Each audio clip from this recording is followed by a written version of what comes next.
اللهم بفيوضاتهم وبركاتهم اقضي حوائجنا واشف مرضانا وارحم موتانا وعد ديوننا ودفع بلياتنا وقضي حوائجنا من حوائج الدنيا والآخرة بحرمة حبيبنا محمد صلى الله عليه وسلم. ربنا لا تزغ قلوبنا بعد إذ هديتنا وهب لنا من لدنك رحمة إنك أنت الوهاب. اللهم لا مانع لما أعطيت ولا معطي لما منعت ولا ينفع ذا الجد منك الجد يا أرحم الراحمين.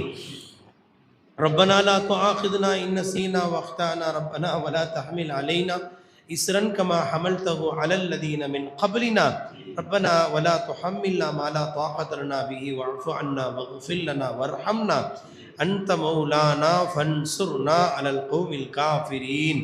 யா அல்லாஹ், நாங்கள் தெரிந்தோ தெரியாமலோ அறிந்தோ அறியாமலோ செய்த சிறிய பெரிய பாவங்கள் அனைத்தையும் மன்னித்து அல்புரிவாயாக. எங்களுடைய தாய் தந்தையர்களின் பாவங்களை மன்னித்து அல்புரிவாயாக.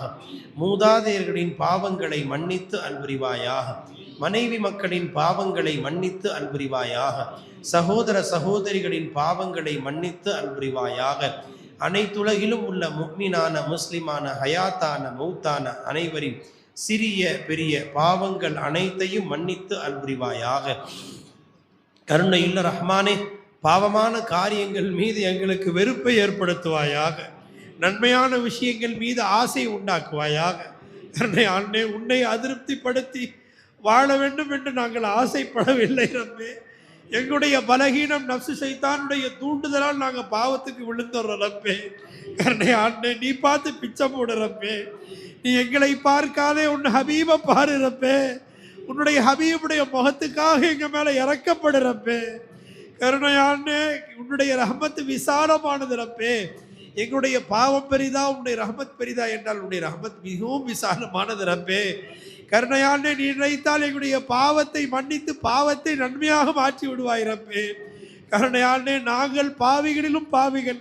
உன்னுடைய ஹபீபுடைய ரஹமத்தை திருமுகத்தை பார்த்து இறக்கப்படுறப்பே. கருணை இல்லறப்பே, பாவங்களின் மீது வெறுப்பு உண்டாக்குறப்பே, வெறுப்பு உண்டாக்குறப்பே, நன்மைகள் மேல ஆசை உண்டாக்குறப்பே, உன் ஹபீபின் மீது மஹப்பத்தை உண்டாக்குறப்பே, உன் மீது மஹப்பத்தை எங்க கல்வில அதிகப்படுத்துறப்பே. எங்களுடைய கல்வி கல்லாக ஆகிவிட்டதுறப்பே. கருணை ஆண்டு, உன் பக்கம் நீ திருப்பி விடுறப்பே. இந்த அனாச்சாரங்களின் பக்கம் இங்க கல்வி திரும்பாம காப்பாத்துறப்பே. தவறை தவறென்று உணர தௌஃபீக் செய்யறப்பே. நன்மைகளின் பக்கம் ஆர்வத்தை உண்டாக்குறப்பே. கருணை இல்ல ரஹ்மானே, முஷ்ரிகீன்கள், காஃபிரீன்கள், தாலிமீன்கள், ஃபாசிகீன்கள், திருடர்கள், விஷஜந்துக்கள், எதிர்பாராத ஆபத்துகள், விபத்துகள், எல்லா விதமான தீங்கினதும் எங்களை காப்பாத்துறப்பே. எவ்வளவு காலம் எங்களுக்கு வாழ்வை நீ நிர்ணயம் செய்திருக்கிறாயோ கருணை இல்ல ரப்பே. அதுவரை ஈமான் சலாமத்தோடு வாழ வைரப்பே. உடல் உறுப்புகளில் எவ்விதமான ஊனமோ சேதாரம் இல்லாம காப்பாத்துறப்பே. கருணை இல்லறப்பே. எங்களில் யாரெல்லாம் கடனாளிகளாக இருக்கிறார்களுடைய கடன் எல்லாம் அடைபட தௌஃபீக் செய்யறப்பே.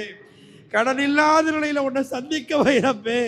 கடன்கள் எல்லாம் வெகு விரைவில் அடைபட தௌஃபீக் செய்யறப்பே. யாரெல்லாம் நோய்வாய்ப்பட்டிருக்கிறார்களோ ஆஃபியத்தை கொடுறப்பே, ஆஃபியத்தை கொடுறப்பே. அதுக்கு சுக்குரு செய்ய வைரப்பே. கேன்சர், கரோனா, இன்னும் பல கொடிய நோய்களின் பாதிப்பிலிருந்து காப்பாத்துறப்பே. கருணை இல்ல ரஹ்மானே, யாரெல்லாம் குழந்தை பாக்கியத்திற்காக ஏங்கி தவிக்கிறார்களோ கருணையான்னு எங்களுக்காக துஆ செய்யக்கூடிய சாலிகான குழந்தைகளை கொடுறப்பே. சாலிகான குழந்தைகளை கொடுத்து சுக்குரு செய்ய வைரப்பே.